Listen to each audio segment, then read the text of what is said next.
باللہ من الشیطان الرجیم، بسم اللہ الرحمن الرحیم۔ میرا چینل زمیرہ ہیلتھ ٹی وی جو ہے یہ خالصتاً میڈیکل کے بارے میں ہے، لوگوں کی صحت کو بہتر بنانے کے لیے اور ان کو معلومات عامہ دینے کے لیے ہے۔ آج کا جو موضوع ہے نا میرا، وہ موضوع گفتگو وہ بہت ہی اہم ہے، خاص طور پر شادی شدہ خواتین و حضرات کے لیے۔ آج کے ہمارے موضوع کا عنوان ہے حالت حیض و نفاس میں جماع کی ممانعت۔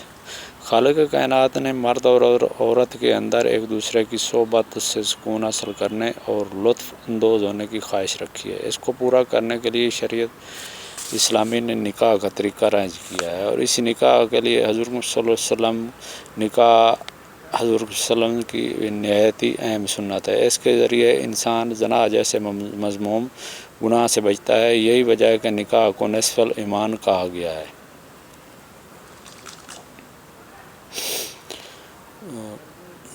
نکاح کے ذریعے جہاں انسان حرام کاری سے بچتا ہے، وہاں اس کے بدن کو صحت، ذہنی سکون، محبت اور ایک دوسرے کی سچی ہمدردی و محبت حاصل ہوتی ہے، رازداری جیسے فوائد حاصل ہوتے ہیں۔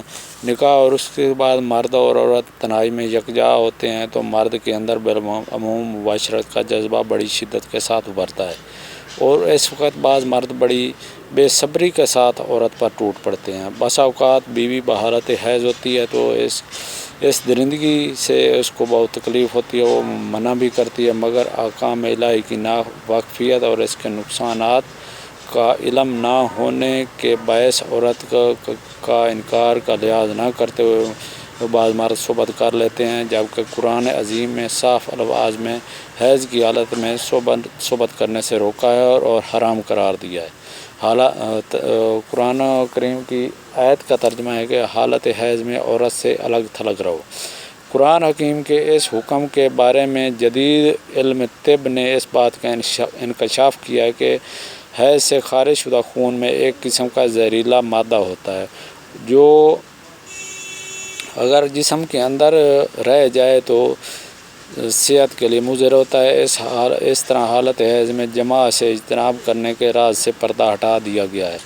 دوران حیض عورت کے خاص اعضاء خون حیض کے مجتمع ہونے سے سکڑے ہوئے ہوتے ہیں اور اعصاب داخلی غدود کے سیلان کے باعث اضطراب میں ہوتے ہیں۔ اس لیے حالت حیض میں جنسی اختلاط مضر اور کبھی حیض کی رکاوٹ کا باعث بن جاتا ہے، اور بعد میں مزید خرابیاں، سوزش رحم وغیرہ پیدا ہو جاتے ہیں۔ اور موجودہ زمانے میں ایڈز نام کی انتہائی خطرناک بیماری جو معرض وجود میں آئی ہے، وہ اس قسم کی بدعنوانیوں کا نتیجہ ہے۔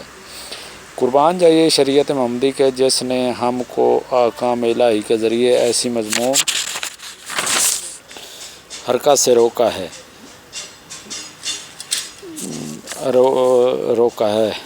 اس مذموم حرکت سے امراض خبیثہ، سوزاک، عطشت وغیرہ لاحق ہو جاتے ہیں، جن کا خمیازہ تمام عمر بھگتنا پڑتا ہے، بلکہ اولاد پر بھی اس کے برے اثرات پڑتے ہیں۔ اولاد مجذوب اور کوڑی پیدا ہوتی ہے۔ بعض فقہ اس کے خلاف ورزی پر حدیث کے مطابق کفارہ بھی رکھا ہے۔ جس شخص نے غلبہ شہوت کی بنا پر حالت حیض میں جماع کا گناہ سرزد ہو جائے تو اسے 1 دینار یا نصف دینار بطور کفارہ صدقہ ادا کرنا چاہیے۔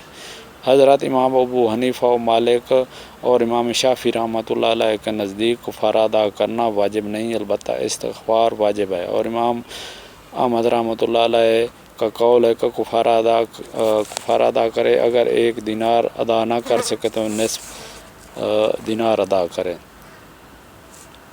حالت حیض میں بیوی کے ساتھ لیٹنے کی اجازت تو ہے، اسلام توہمات کی جڑ کاٹ دیتا ہے۔ اس کے احکامات فطری اور علمی حقائق پر مبنی ہیں، اس لیے انسان اور حیوانی زندگی کو متوازن بنانے کی خاطر ہدایات دیتا ہے کہ جن پر عمل کر کے سماج و فلاح و بہبود سے بہرور ہوتا ہے اور کسی قسم کی تنگی محسوس نہیں کرتا۔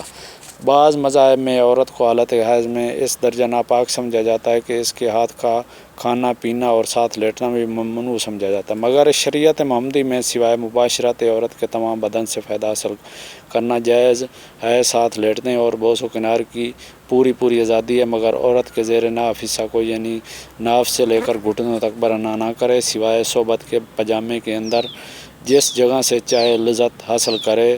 ساتھ میں کھانا پینا اور ایک ساتھ لیٹنا بھی منع نہیں ہے۔ حیض کے بعد کب جماع کیا جا سکتا ہے؟ اس کے بارے میں یہ ہے کہ جب حیض کا خون بند ہو جائے اور عورت اپنی شرمگاہ دھو لے یا وضو کر لے یا غسل کر لے تب اس سے جماع کرنا جائز ہوگا۔ اس لیے قرآن مجید میں طہارت کا لفظ استعمال کیا گیا ہے، جس کا اطلاق 3 حالتوں پر ہوتا ہے۔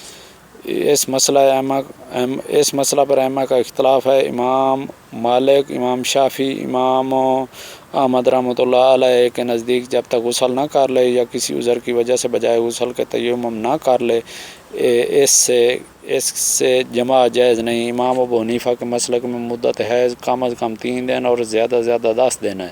اگر خون 10 دن سے کم میں بند ہو جائے تو عورت سے جماع اس وقت جائز ہے جب وہ غسل کر لے اور ایک فرض نماز کا وقت گزر جائے۔ اگر خون پورے 10 دنوں کے بعد بند ہو تو غسل سے پہلے ہی اس سے جماع جائز ہوگا، لیکن مستحب ہے کہ یہ عورت کے غسل کر لینے کے بعد یہ سے جماع کیا جائے۔ چونکہ ایام حیض میں عورت غسل کرنا بند کر دیتی ہے، اس لیے عقل سلیم کا بھی تقاضا ہے کہ بعد غسل صحبت کی جائے تاکہ بوس و کنار کے وقت عورت کے بدن سے گندی بدبو ناگوار نہ گزرے۔ تو آج آئندہ بھی ہم اس طرح کی ویڈیو لوڈ کرتا رہوں گا، تو آپ سے گزارش ہے کہ میرے چینل کو سبسکرائب کریں، بیل آئیکن کے بٹن کو دبائیں تاکہ جو میں نئی ویڈیو اپلوڈ کرتا رہوں وہ آپ کے پاس جلد از جلد پہنچ سکیں۔ میں اس کے علاوہ آپ کو مختلف امراض کا علاج بھی بتاؤں گا، اور یہ جو عام صحت عامہ کو بہتر بنانے کے لیے جو ہیں ان موضوع پر بھی میں گفتگو کرتا رہوں گا۔ والسلام۔